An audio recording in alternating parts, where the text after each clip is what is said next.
Good Friday morning, everyone, and welcome into today's daily Bible reading for April the 21st. Today, we're reading together in Numbers chapter 15, which is going to seemingly, contains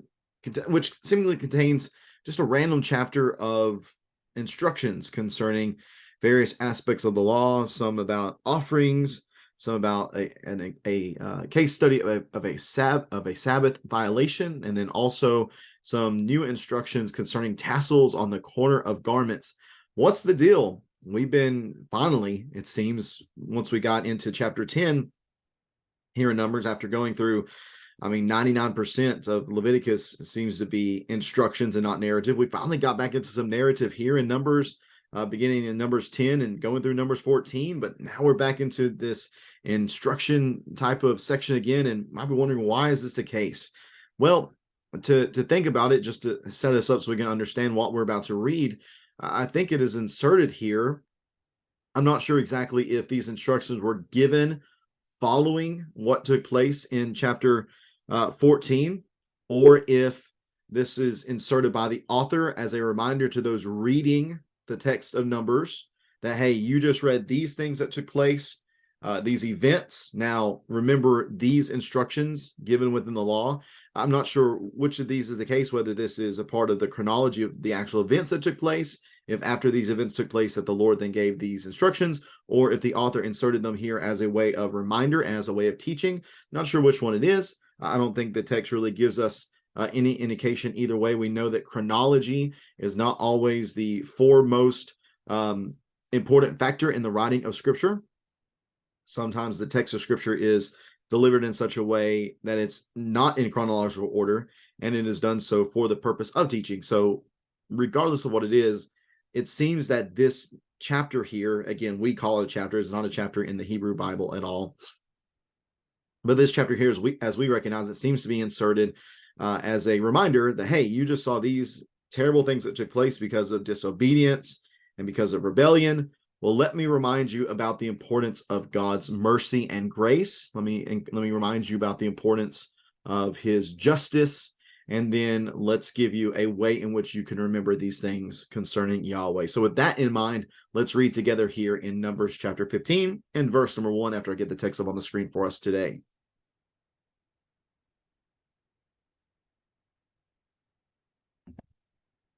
All right. Numbers 15 in verse number 1. Yahweh instructed Moses, speak to the Israelites and tell them, when you enter the land I'm giving you to settle in, and you make a food offering to Yahweh from the herd or flock, either a burnt offering or a sacrifice to fulfill a vow, or as a freewill offering, or at your appointed festivals to produce a pleasing aroma for Yahweh, the one presenting his offering to Yahweh is also to present a grain offering of 2 quarts of fine flour mixed with a quart of oil. Prepare a quart of wine as a drink offering with the burnt offering or sacrifice of each lamb. If you prepare a grain offering with a ram, it is to be 4 quarts of fine flour mixed with a third of a gallon of oil. Also present a third of a gallon of wine for a drink offering as a pleasing aroma to Yahweh. If you prepare a young bull as a burnt offering, or as a sacrifice to fulfill a vow, or as a fellowship offering to Yahweh, a grain offering of 6 quarts of fine flour mixed with 2 quarts of oil is to be presented with the bull. Also present 2 quarts of wine as a drink offering. It is a food offering, a pleasing aroma to Yahweh. This is to be done for each ox, ram, lamb, or goats. This is how you are to prepare each of them, no matter how many. Every Israelite is to prepare these things in this way when he presents a food offering as a pleasing aroma to Yahweh. When an alien resides with you, or someone else is among you and wants to prepare a food offering as a pleasing aroma to Yahweh, he is to do exactly as you do throughout your generations. The assembly is to have the same statute for both you and the resident alien as a permanent statute throughout your generations. You and the alien will be alike before Yahweh. The same law and the same ordinance will apply to both you and the alien who resides with you. Yahweh instructed Moses, speak to the Israelites and tell them, after you enter the land where I am bringing you, you are to offer a contribution to Yahweh. When you eat from the food of the land, you are to offer a loaf from your first batch of dough as a contribution. Offer it just like a contribution from the threshing floor. Throughout your generations, you are to give Yahweh a contribution from the first batch of your dough. When you sin unintentionally and do not obey all these commands that Yahweh spoke to Moses, all that Yahweh has commanded you through Moses from the day Yahweh issued the commands and onward throughout your generations, and if it was done unintentionally without the community's awareness, the entire community is to prepare one young bull for a burnt offering as a pleasing aroma to Yahweh, with its grain offering and drink offering according to the regulation, and one male goat as a sin offering. The priest will then make atonement for the entire Israelite community so that they may be forgiven. For the sin was unintentional. They are to bring their offering, a food offering to Yahweh, and their sin offering before Yahweh for their unintentional sin. The entire Israelite community and the alien who resides among them will be forgiven, since it happened to all the people unintentionally. If one person sins unintentionally, he is to present a year-old female goat as a sin offering. The priest will then make atonement before Yahweh on behalf of the person who acts in error, sinning unintentionally, and when he makes atonement for him, he will be forgiven. You are to have the same law for the person who acts in error, whether he is an Israelite or an alien who resides among you. But the person who acts defiantly, whether native or resident alien, blasphemes Yahweh. The person is to be cut off from his people. He will certainly be cut off because he has despised Yahweh's word and broken his command. His guilt remains on him. And now here's the case study beginning verse 32. While the Israelites were in the wilderness, they found a man gathering wood on the Sabbath day. Those who found him gathering wood brought him to Moses, Aaron, and the entire community. They placed him in custody because it had not been decided what should be done to him. Then Yahweh told Moses the man is to be put to death. The entire community is to stone him outside the camp. So the entire community brought him outside the camp and stoned him to death as Yahweh had commanded Moses. Yahweh said to Moses, verse 37, and going into verse 38, speak to the Israelites and tell them that throughout the generations they are to make tassels for the corners of their garments, and put a blue cord on the tassel at each corner. These will serve as tassels for you to look at, so that you may remember all Yahweh's commands and obey them, and not prostitute yourselves by following your own hearts and your own eyes. This way you will remember and obey all my commands and be holy to your God. I am Yahweh your God, who brought you out of the land of Egypt to be your God. I am Yahweh your God. And that is Numbers chapter 15. All right, so thinking about this text here, again, there are three main elements, I think, that are found here within this text that tie in to the previous 4 or so chapters. Let's see, going back to chapter 11, there are, let's see here, there are, beginning, so chapter 11, chapter 12, chapter 13, and chapter 14. So in the previous 4 chapters, we have some sort of rebellion, some sort of faithlessness, some sort of disobedience to Yahweh. So here are some necessary reminders concerning what has just been seen in the narrative portion of Numbers. Number 1, God is merciful. Number 1, God is merciful. Number 2, beginning of verse 22, God is also just, and he will hold the disobedient accountable.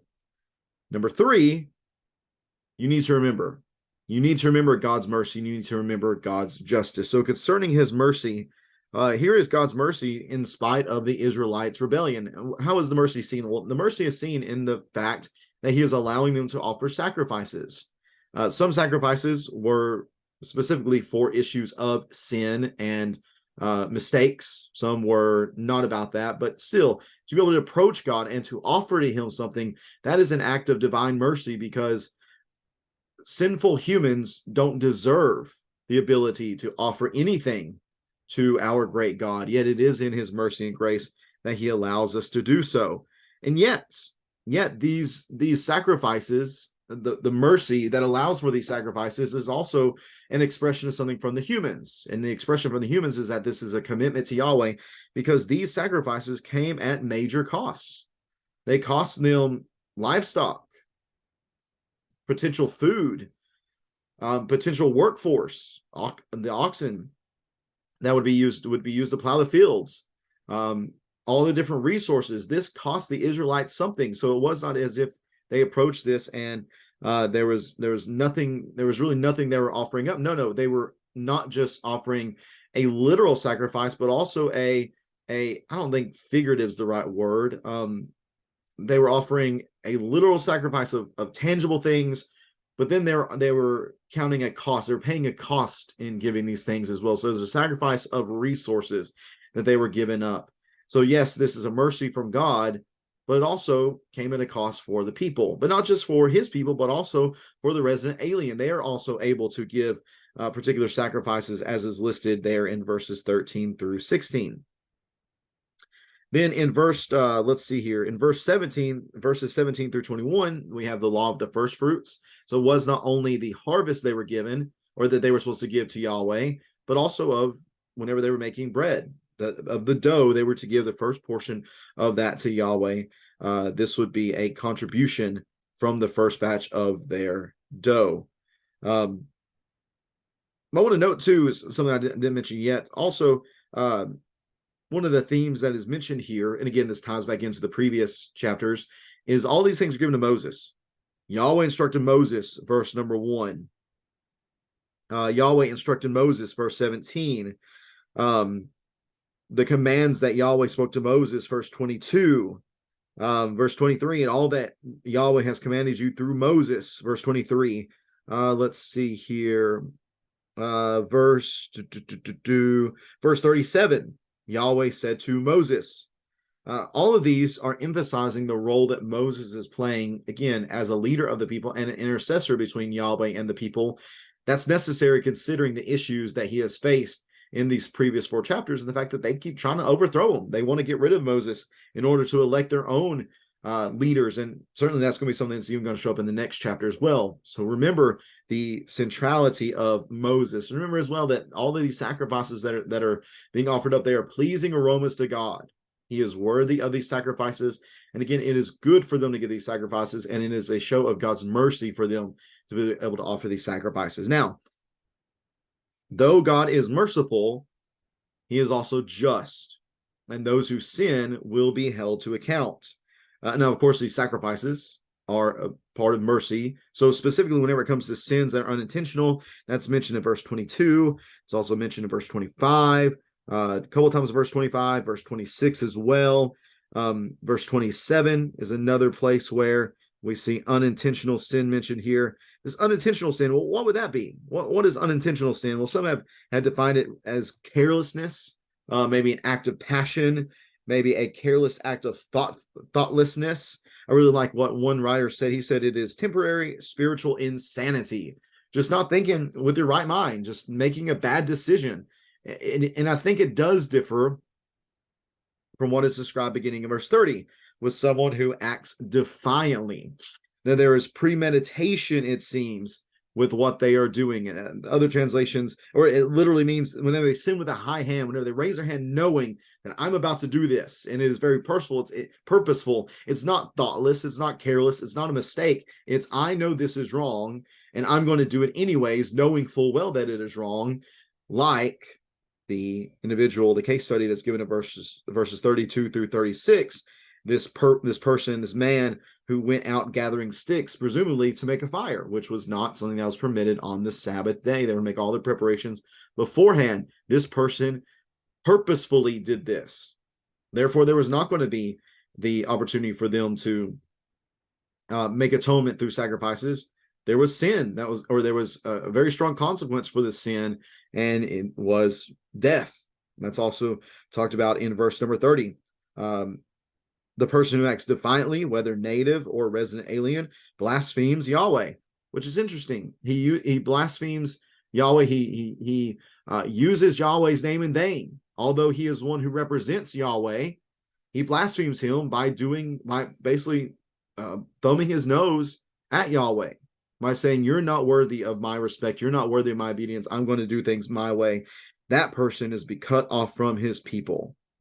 And he will certainly be cut off because he has despised Yahweh's word and broken his command. His guilt remains on him. Again, this language here, being cut off from the people, that oftentimes resulted in death that came quickly after that in those instances. So we have the unintentional sin that could be atoned for. The instructions are given for that, verses 22 through 29. But if you are defiant, if you're purposeful, if you really premeditate something, then there are much more severe consequences to follow. Now, the text finishes up by looking at verse 37, verses 37 through the end of the chapter, verse 41, where it talks about these tassels that were to be put on a blue cord. Or let's see here, verse 38, speak to the Israelites and tell them that throughout the generations they are to make tassels for the corners of their garments and to put a blue cord on the tassel at each corner. So in their garments, I presume this is their everyday garments. I couldn't really find anything that seemed to specify that this was for any sort of specific garments that they're wearing. I guess it's their normal everyday garments. Again, I draw on the experience I had in Little Rock for the year that we lived there. And I remember on Saturdays, again, specifically, that some of the Orthodox Jews that lived in the neighborhood where the church house was situated and where we lived too, they would walk to synagogue right down the road, and they would have tassels hanging from their clothing. Although I don't think I saw that every day. It seemed to be just something they do on Saturdays. I don't think this was what it's talking about here. I think it's referring to all of their garments. I could be wrong about that. And if you have any resource that specifies otherwise, please feel free to share that. But what's the purpose of these tassels? Well, the purpose is for remembrance. These will serve as tassels, verse 39, for you to look at so that you may remember all Yahweh's commands and obey them and not prostitute yourselves by following your own heart and your own eyes. So that's a reminder. You see that, and it reminds you, okay, I am Yahweh's. Yahweh is mine. I am one of his people. He is my God. I am in covenant with him, and I need to display covenant loyalty. How much grief would have been spared had the people involved in chapters 11 through 14 remembered who they were and who their God was, and believed that to the extent that it affected their decision-making and their behavior. If they would have seen these tassels, whether or not they were there already, maybe this is a new command, I'm not sure. But if those were present already, then they should have seen them, and that should have impacted the way they thought about things. If not, if they weren't already a thing, then moving forward, this would be something that they could see to remind them of just who they were and the awesome, again, blessing of God's mercy, but also the danger. I've talked about this a lot previously, and I need to really emphasize this as much as I can. The awesome blessing of being in the presence of Yahweh, but also the danger that comes being in the presence of Yahweh, being sinful people, weak people in the presence of an awesome God. Again, what a blessing, what a mercy, but also dangerous considering our ability to fall short and to be less than holy and sanctified in his presence, which only results in bad things. So this was their reminder. Don't forget who you are, but certainly in remembering who you are, remember that you are to be holy to your God, but also remember who he is, that he is Yahweh, your God, who brought you out of the land of Egypt to be your God, that he is Yahweh, your God. Let the tassels remind you of that. Remember his grace, but also and mercy, but also remember his justice, and allow that to impact the way that you live. And certainly for us too, that should impact the way that we live as well. It should impact us considering who we were and what God has done for us, and the awesome responsibility of what it means to bear his name, to bear his image, and to represent him to those who are around us. May we really take seriously that reality and be a people who image Yahweh in the right way and shine his light before others. I appreciate so much you tuning into this reading on this Friday. I hope you'll tune in again tomorrow as we get back into the narrative portion in chapter 16, which is going to discuss the rebellion of Korah. Moses, man, they're just all over him, giving him all sorts of grief. We're going to read about their mistakes and the consequences of their actions in Numbers chapter 16. Hope you will tune in for that. Have a great rest of your Friday, everyone. Take care, and God bless you.